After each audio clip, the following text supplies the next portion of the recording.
You know, some people mark time by seasons or birthdays or anniversaries. For nearly 4 years, I marked time by bread. Every Sunday morning, a freshly baked loaf would appear on my doorstep, still warm from the oven. No note, no explanation, just the kindness of a stranger who lived next door. I spent 3 years accepting those loaves with gratitude and wonder before I found the courage to ask the question that changed everything. Why? Settle in with me today and let me share the story of how bread became love. I was 51 when I moved to Maplewood Drive. It's one of those tree-lined streets where the houses sit close enough to borrow sugar, but far enough apart to maintain privacy. The kind of street where people still wave from their porches and know each other's names. I'd just retired early from 30 years of teaching high school English, burnt out and needing a fundamental change. My partner of 12 years had left me the year before, and I was still learning how to be alone without being lonely. It's a delicate art, that distinction, one I hadn't mastered yet. The Victorian cottage I bought was charming in the way that real estate agents mean when they say a property has character. It needed work. Peeling paint the color of faded butter, an overgrown garden that had gone wild with neglect, creaky floors that sang a different note with every step. The kitchen window was stuck half open, and there was a loose board on the front porch that clacked whenever you stepped on it. It was perfect. It gave me something concrete to focus on, besides the echo of my own footsteps in rooms that felt too large for one person. Those first few weeks were strange. I'd wake up and forget for just a moment where I was. The light came in at different angles than my old apartment. The sounds were all wrong. Bird song instead of traffic, wind in the oak trees instead of sirens. I'd make coffee for two before remembering. Old habits die hard, they say. I was learning just how hard. The man next door was named David. I learned this from our mailboxes, which stood side by side at the curb like old friends keeping each other company. From my kitchen window, once I'd unstuck it and propped it open properly, I could see into his backyard where he kept what appeared to be an immaculate vegetable garden and several espaliered fruit trees. He was probably in his mid-40s, tall and lean, with sandy hair that fell across his forehead when he bent over his work. He had an easy, economical way of moving, purposeful and graceful. There was something meditative about watching him work, the way he'd kneel in the dirt and tend to his plants with such careful attention. We'd exchange waves when our paths crossed. The occasional beautiful day, isn't it? Or looks like rain coming, but nothing more substantial. I was still too raw to seek out friendship, wrapped up in my own healing, and he seemed to respect that invisible boundary. I appreciated that about him, even though I didn't know him. Some people push. He didn't push. Then came the first Sunday in September. I woke to birdsong and that particular quality of light that comes in early autumn, golden and nostalgic, heavy with the knowledge that summer is ending. I made coffee in my new kitchen, still learning where I'd put things, and was settling into the Sunday crossword, a ritual I'd maintained for 20 years, when I heard it. A gentle thump on my front porch, not loud but distinct. The sound of something being set down with care. I frowned. I wasn't expecting anything. It was barely 8 in the morning. When I opened the door, the porch was empty except for a cloth-covered bundle on my welcome mat, right in the center like an offering. The morning air was cool and smelled of cut grass and something else, something warm and yeasty. I picked it up carefully, surprised by its weight and warmth. When I pulled back the checkered cloth, red and white gingham, soft and well-worn, I found myself looking at a beautiful round loaf of bread, golden brown with a perfectly crispy crust scored in a decorative pattern. The smell hit me immediately, and it was intoxicating. Yeasty, slightly sweet, utterly comforting. It smelled like home, though not any home I'd ever had. There was no note, no card, no indication of where it had come from or why. I looked around, suddenly conscious that I was standing on my porch in my pajamas and bathrobe. David's front door was closed. The street was quiet, peaceful in that Sunday morning way. I brought the bread inside, feeling puzzled and oddly touched by this anonymous gesture. That bread was extraordinary. I had it for breakfast, toasted with butter and honey, and it was genuinely the best thing I'd eaten in months, maybe longer. The texture was perfect. a crackling crust that gave way to a tender, airy interior with an irregular crumb that spoke of patient fermentation. Someone had put real time and care into making it. But who? And more puzzling, why me? I was new to the neighborhood, hadn't formed any real connections yet. I'd kept to myself by design. Who would leave bread for a stranger? The following Sunday, it happened again. This time it was a braided loaf, glossy and golden, sprinkled with seeds that caught the morning light. The Sunday after that, a rustic whole wheat studded with sunflower and pumpkin seeds, hearty and dense. Each loaf appeared around 8 in the morning, always wrapped in the same checkered cloth or ones just like it, always still warm from the oven. I began to look forward to Sundays with an anticipation I hadn't felt in years. It was like having a secret admirer, except instead of roses or love letters, they sent carbohydrates and care. I tried to catch whoever was leaving them. I'd wake early and position myself strategically by the window with my coffee, watching the street like a detective on a stakeout. But somehow I always missed the actual delivery. I'd glance down at my crossword for what felt like seconds, and when I looked up, the bread would be there, as if delivered by magic or by someone who knew exactly when I wasn't looking. After a month, I had a collection of 6 beautiful checkered cloths and a growing mystery that occupied more of my thoughts than it probably should have. It was my neighbor across the street, Margaret, who solved it for me, partly. She was a widow in her 70s, the kind of woman who knew everything about everyone and considered it her civic duty to share that information. I was collecting my mail one afternoon in mid-October when she called over from her garden, where she was cutting the last of her dahlias. "How are you enjoying David's bread, dear?" I turned surprised. "David? My neighbor David?" I gestured vaguely toward the house next door, feeling my face warm at the slip. She smiled knowingly, that particular smile older women get when they see something you haven't admitted to yourself yet. "Every Sunday like clockwork. He's been baking for years. Started giving loaves to the whole street when he first moved in. Must be 6 years ago now, but now it's just you. Must think highly of you." I stood there holding my electric bill and a furniture catalog, processing this information. David, quiet, reserved David with the perfect garden, was my mysterious bread benefactor. But why me? We barely knew each other. We'd never had a real conversation beyond pleasantries about the weather. What had Margaret meant by, "must think highly of you"? What did he think? And why had he stopped giving bread to others but continued with me? I should have asked him then. Should have walked right over and knocked on his door and said thank you, asked him why, started a conversation. But I didn't. I was afraid, I think, that asking might break the spell. That this small weekly kindness might evaporate if I examined it too closely, like a dream dissolving under scrutiny. So I just accepted the bread, washed, and returned the cloths by leaving them neatly folded on his porch. And the ritual continued, unspoken and unexplained. Winter came, creeping in with shorter days and frost-edged mornings. The loaves changed with the season, hearty rye, dark as chocolate, herb-flecked focaccia dimpled with olive oil, sweet cinnamon raisins swirled like marble.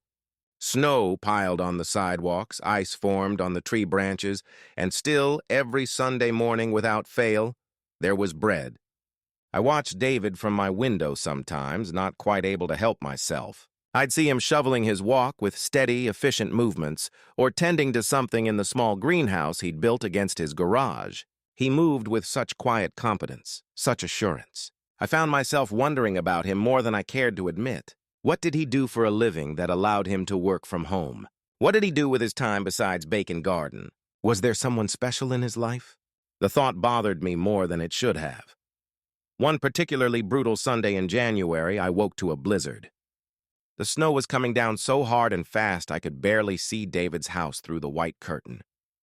The wind howled like something alive. Surely there would be no bread today, I thought, and felt a sharp, unexpected disappointment. I wouldn't expect anyone to venture out in this. It wasn't safe. But at 8:15, I saw a figure trudging through the knee-deep snow in my yard, moving slowly and deliberately. David, in a heavy navy coat and boots, carefully placing a wrapped bundle on my porch, protecting it from the snow with his body before making his way back. I rushed to open the door, cold air and snow rushing in. "David!" I called out over the wind. He turned, surprised, snow already clinging to his hair and shoulders. "You didn't have to do that." "Not in this weather. It's dangerous." He smiled. The first real, full smile I'd seen from him, not just the polite upturn of lips, but something genuine that reached his eyes and transformed his entire face. "Traditions are important, Michael," he called back, my name carried on the wind, especially in difficult weather. "Especially then." I wanted to invite him in. The words were right there, forming in my throat. "Come inside, warm up. Let me make you coffee. Let me thank you properly." But he was already walking away, and I was standing there in my pajamas and bare feet, snow swirling into my entryway, cold seeping into my bones. I closed the door and unwrapped that day's offering with shaking hands, a beautiful olive bread studded with Kalamata olives and rosemary, still impossibly warm. I sat at my kitchen table, and for reasons I couldn't fully name or explain, I cried. Not sad tears exactly, something more complicated. Gratitude, loneliness, the overwhelming sense of being seen by someone who had no obligation to see me at all. Spring arrived slowly that year, teasing us with warm days before snatching them back with late frosts. But eventually it came to stay, painting the street in pastels and new growth. I'd been in the house for a year. My renovations were mostly complete, walls painted, floors refinished, the porch board fixed. The house was lovely, truly. I'd made a few acquaintances in the neighborhood, joined a book club at the library, established a routine.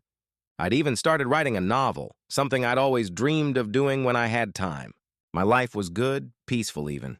But there was a loneliness that hadn't lifted, a space inside me that stayed stubbornly empty, unfilled by books or projects or friendly acquaintances, except on Sunday mornings, when I unwrapped that week's bread and felt, for a moment, connected to something, to someone.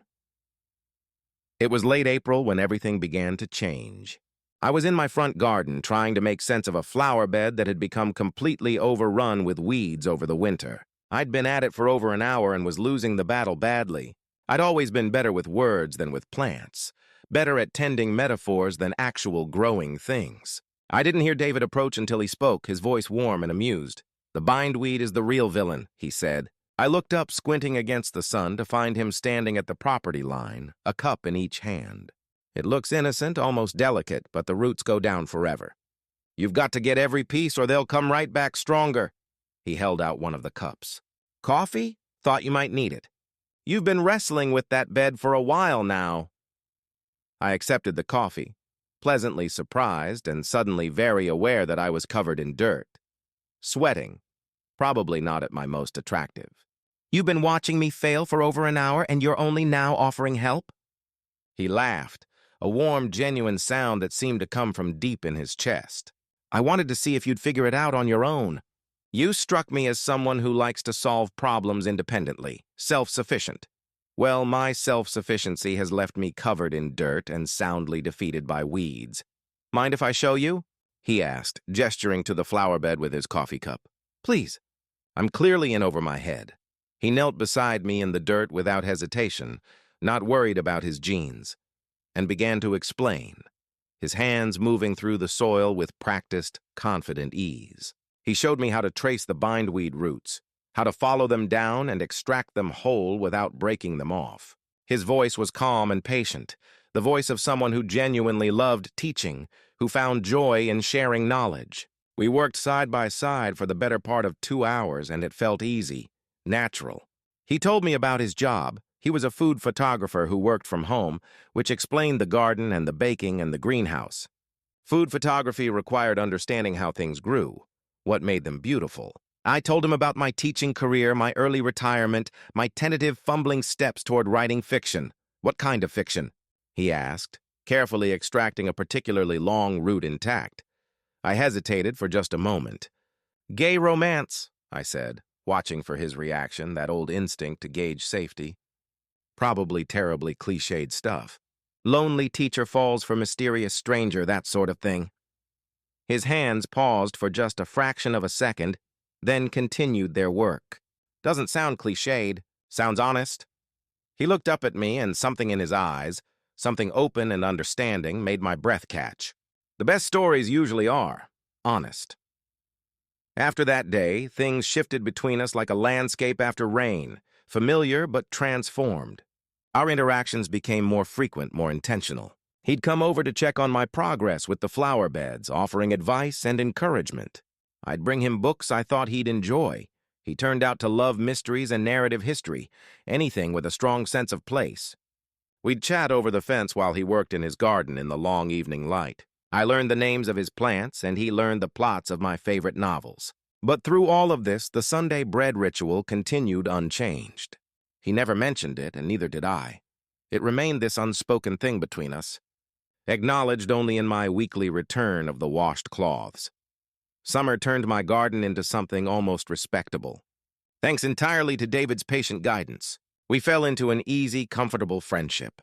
He'd come over for dinner sometimes, and I discovered he was a wonderful cook, thoughtful and creative. I'd join him on his back porch for evening drinks, watching the fireflies emerge as the light faded. I learned he'd moved to Maplewood 6 years ago after his own difficult breakup, that he'd needed to start over somewhere new, that he was 46, never married, had grown up in Vermont, that he was passionate about sourdough starters. He had one he'd maintained for 8 years, and heirloom tomatoes and old film noir. That his laugh was infectious and his observations about life were thoughtful and often unexpectedly funny. That he listened with his whole attention, making you feel like you were the only person in the world when you spoke. I also learned, without him saying it directly, that he was lonely too. That for all the peace he'd found here, all the beauty he'd created in his garden, there was something missing. I recognized it because I felt it myself. We never discussed our sexualities explicitly, but information emerged naturally, woven into stories and conversation. He mentioned an ex-boyfriend named Thomas when telling a story about a trip to San Francisco. I referenced my past relationship with Daniel when explaining why I'd left teaching early. The breakup had coincided with my growing burnout, and I'd needed to change everything. These facts were acknowledged with nothing more than a nod, accepted seamlessly into the fabric of our growing friendship. It was comfortable, easy, safe. But underneath that comfort, something else was growing, something that made my pulse quicken when I heard his voice, made me look for him when I was in my yard. I'd catch myself watching the way his hands moved when he talked, elegant and expressive. The way his eyes crinkled when he smiled, really smiled. The particular timbre of his voice when he said my name like it mattered. More than once, I'd look up from a conversation to find him already looking at me with an expression I couldn't quite read, but that made my stomach flip. The air between us felt charged sometimes, full of things unsaid, questions unasked. And still, every Sunday morning, the bread appeared. By now, I had accumulated enough checkered cloths to open a small restaurant. The bread itself had become more varied, more experimental. He was showing off a little, I thought. Testing his skills, pushing boundaries, chocolate babka with a cinnamon swirl, cardamom rolls fragrant with spice, a stunning sourdough studded with roasted garlic and herbs, a golden challah so perfectly braided it seemed almost too beautiful to eat. Each one delicious, each one clearly made with enormous care and attention. 2 years became 3. 3 years of Sunday bread, of deepening friendship, of feelings I was increasingly unable to deny or push away. I was in love with David, completely irrevocably in love. The realization didn't come as a shock. It had been building for so long, creeping up on me like morning light, degree by degree, until suddenly the whole world was illuminated. But knowing it and doing something about it were entirely different things. What if I was wrong? What if the bread was just bread, an act of kindness extended to a neighbor who'd needed it? What if the friendship was just friendship, and I'd built all these other feelings on a foundation of hope and longing?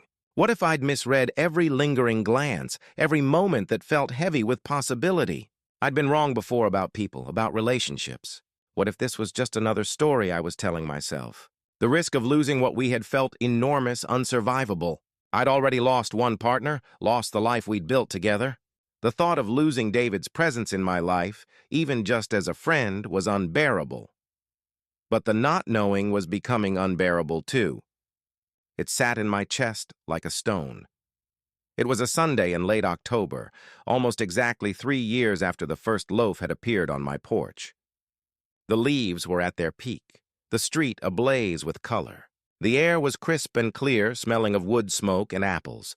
I collected that morning's offering from my porch, a beautiful round sourdough with a deep mahogany crust, scored in an intricate geometric pattern, and instead of taking it inside like I had every other Sunday for 3 years, I walked next door. My heart was hammering against my ribs so hard I thought David might hear it when he opened the door. I knocked, the sound loud in the quiet morning. He answered quickly, wearing an apron dusted with flour, his hair slightly mussed. He looked surprised and pleased, but also concerned. "Michael, is everything okay? Something wrong with the bread?" "No, the bread is perfect. It's always perfect." I took a breath, steadying myself. "Can I come in? I need to ask you something." Concern flickered more strongly across his face, but he stepped aside immediately. "Of course. Please." His kitchen smelled like heaven. Warm bread and cinnamon and coffee, underlaid with that particular yeasty sweetness of active sourdough starter. The counters were covered with cooling racks and baking equipment, bowls and measuring cups, all the tools of his weekly ritual. Everything was neat but well used, loved. He cleared off a stool at the island for me and poured 2 cups of coffee without asking, preparing mine the way I liked it. He knew. Of course he knew. "What's going on?" he asked gently, setting my cup in front of me. I set the bread on the counter between us, this week's offering still warm through the cloth. 3 years, David. You've been bringing me bread every Sunday for 3 years. You've never missed a single week, not when you had the flu and could barely stand. Not when you traveled for work. You made extra ahead and left them in my freezer with detailed instructions for reheating. Not during that ice storm when we lost power for days and you baked in your camping Dutch oven over your fireplace. 3 years of bread every single Sunday. He was very still, watching me with those kind eyes. You told me once, that first time we really talked, that traditions are important, especially in difficult weather. But this tradition started before we were friends, before we'd had a single real conversation, before you knew anything about me except that I'd moved in next door. I need to know why. My voice cracked slightly. Why did you start this? Why me? Why have you kept it up all this time, David? The silence, stretched out, filled only by the ticking of a clock on his wall and the sound of our breathing. David looked down at his coffee, his jaw working. His hands, usually so steady, trembled slightly as he set down his cup. When he finally spoke, his voice was quiet, almost hesitant. "Do you remember your first week here? You were moving furniture in by yourself, struggling with a huge bookshelf. I was in my yard, pretending to weed, but really procrastinating on a deadline. I watched you stop right in the middle of everything, just leave the bookshelf half inside, half outside, and sit down on your porch steps. You sat there for almost 20 minutes. You looked so tired. Not physically tired. Soul tired. Lost. Like you were wondering what the hell you were doing, why you were here, if starting over was even possible." He looked up at me, his eyes bright. I recognized that look because I'd worn it myself not that long ago. I'd been exactly where you were. And I wanted to help, to reach out, to tell you it gets better. You're not alone. But I didn't know how. You clearly wanted privacy, space. And I'm not. I'm not good with words like you are. I'm clumsy when it matters most. He ran a hand through his hair, leaving a new streak of flour. Then that first Sunday came, and I was baking like I always do, and I had my 2 loaves cooling, and I looked over at your house. Your lights were on. I could see you through the window sitting alone with a book, and I thought about my grandmother. She taught me to bake when I was young, said that bread was the best gift you could give someone because it showed you'd spent time thinking about them, that you'd worked with your hands to create something that would nourish them. She used to say, "Bread is how we tell people they matter, David. It's simple, but it's true." His voice was thick with emotion now. "So I wrapped up the second loaf and I walked it over to your porch." I was so nervous my hands were shaking. I felt foolish. What kind of weird neighbor leaves bread for a stranger? But I did it anyway. I set it down and I practically ran back to my house. And then I watched from my window. I couldn't help myself until you opened the door. "I remember," I said softly. "I was so confused. You picked it up so carefully, like it might break. And you pulled back the cloth and you just stood there looking at it. And then you smiled. It was small, just the corners of your mouth, but it was genuine. And it was the first real smile I'd seen from you since you'd moved in. And something in my chest just settled, like I'd done the right thing, made the right choice. He traced the rim of his coffee cup with one finger. So I did it again the next week. I told myself it was just a neighborly thing, welcoming you. But if I'm honest, it was already more than that. It was my way of saying, hello, I see you. I hope you have a good week. You're not invisible? And then, I prompted, needing to hear the rest. The weeks turned into months.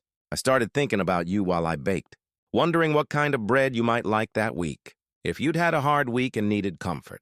If you'd had a good week and deserved celebration. Our porch chat started, and then they turned into coffee in your kitchen. And I got to know you, Michael. Really know you? He looked directly at me now, his gaze unwavering. I got to know the man who loves dusty old books and has an opinion about every character. The man who laughs quietly at first, and then it just takes over his whole face. The man who talks to his plants even though he's convinced he's terrible at gardening. The man who is so incredibly gentle and intelligent and thoughtful and has a deeper well of kindness in him than anyone I've ever met. He reached across the counter, and for the first time in 3 years he took my hand, his warm palm against mine. The reason I kept bringing you bread, the reason I've never missed a single Sunday, is because after that first month, I wasn't just baking for a lonely neighbor anymore. After a few months, I wasn't just baking for a friend. For a very long time now, Michael, I've been baking bread for the man I love. It was the only way I knew how to tell you. Every Sunday when I'm kneading that dough, I'm thinking of you, hoping it will make you happy, hoping you'll taste the care in it. I'm putting all the words I'm too scared to say into that loaf. Every single loaf for 3 years now has been my way of saying, I love you. A tear I hadn't realized was forming escaped and rolled down my cheek. He'd said it. He'd said the exact words I'd longed to hear but never believed I would. All of that time, all of those Sundays, all of that flour and yeast and warmth and care, it had been a love letter. A 3-year-long, patient, beautiful love letter written in bread. David, I whispered, my voice choked with emotion. I had no idea. I hoped, but I didn't know. How could you? He said with a watery, tender smile. I'm a coward. It's so much easier to hide behind a sourdough starter than to just say what you feel. To risk saying it out loud and having it rejected? I squeezed his hand, my heart feeling like it might burst from my chest with a joy so profound it was almost painful. You are not a coward. You are the most wonderful, patient, thoughtful, and loving man I have ever known. I used my free hand to wipe the tear from my cheek. And for what it's worth, I added, my own real, true smile finally breaking through the flood of emotion, I love you too. I've been in love with you for so long now. Every Sunday when I opened my door and found your bread, it felt like receiving a gift I didn't deserve. Like someone saw me and thought I was worth the effort. The bread was wonderful, David, but what I really wanted, what I've wanted for so long, was you. His face transformed. All the worry and vulnerability melting away, replaced by a look of such pure, unadulterated happiness and relief that it literally took my breath away. He stood up so quickly his stool scraped against the floor, and he came around the island to where I sat. He pulled me to my feet and framed my face with his hands, his thumbs gentle against my cheeks. Arthur, he breathed, my name like a prayer on his lips. And then he kissed me. It wasn't a perfect movie star kiss. It was real and clumsy, and our noses bumped, and it tasted like coffee and salt from my tears. But it was absolutely the most perfect kiss of my entire life because it was honest and wanted and 3 years in the making. In that one moment, all the loneliness, all the quiet ache, all the years of unspoken feelings just dissolved into nothing. The silence that had haunted me for so long was finally definitively broken. It was filled with this, with us. We stood there in his flour-dusted kitchen, holding each other and laughing and kissing until the coffee went cold. We talked for hours that day, unpacking 3 years of hidden feelings and missed opportunities, all the moments we'd almost said something but pulled back. I knew by last Christmas, he admitted.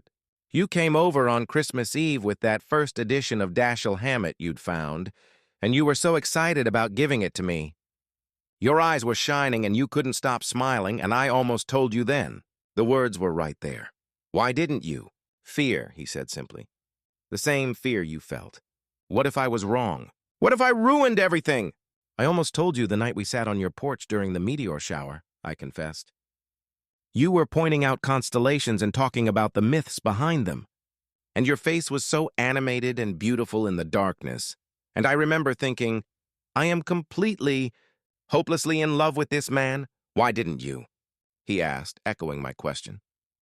Same reason you didn't. Fear of losing what we had. He pulled me closer, resting his forehead against mine. No more fear, he said firmly. No more hiding. No more waiting. No more waiting, I agreed. That was 7 years ago. We still live in our separate houses, though we've installed a gate in the fence between our yards, and we flow between the two spaces like water. David still bakes bread every Sunday, but now I'm usually there with him in his kitchen, learning the techniques that used to seem like magic, stealing kisses between kneading and rising. We've fallen into a life that feels both comfortable and exciting. Quiet mornings with coffee and the crossword puzzle, spirited debates about books and movies and politics, trips to farmers markets and film festivals, evenings spent reading side by side or working in our now shared garden that sprawls across both yards. The Sunday bread continues, though now we make it together, our hands working the same dough.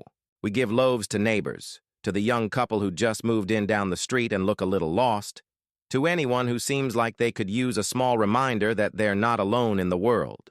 Because that's what bread really is. It's connection made tangible. It's care you can hold in your hands. It's a way of saying, I see you, I value you, you matter to me, without having to find the perfect words. Every time I cut into a fresh loaf, I'm reminded of those 3 years of questions unasked, feelings unspoken, time we could have had together but didn't, because we were both too afraid to risk what we'd built. But I try not to dwell on that lost time, because those 3 years of Sunday bread, of slow-building friendship and quiet longing and unspoken love, they're part of our story. They're the foundation everything else was built on. They taught us patience. They taught us that love doesn't always announce itself with trumpets and fanfare. Sometimes love comes quietly, wrapped in a checkered cloth, still warm from the oven. Sometimes it waits patiently on your doorstep, week after week, year after year, until you're ready to open the door and let it in. Sometimes it takes 3 years and 156 loaves of bread before you find the courage to ask why. And sometimes, when you finally do ask, when you finally find the words and the bravery to voice the question that's been living in your heart, the answer is everything you'd hoped for and more. The answer is a man who's been telling you he loves you all along in the only language he trusted himself to speak. The answer is flour and yeast and time and care, kneaded together into something that sustains not just the body but the soul. David still tells me he loves me with bread every Sunday. But now he tells me with words too, every single day. And I tell him back, with words and with the way I cut the bread we made together, the way I save him the best slice, the way I watch him move through our shared life with wonder that this patient, kind, beautiful man chose to love me. Some stories have dramatic beginnings. Ours began with a mystery and a loaf of bread. And that, I think, is perfect.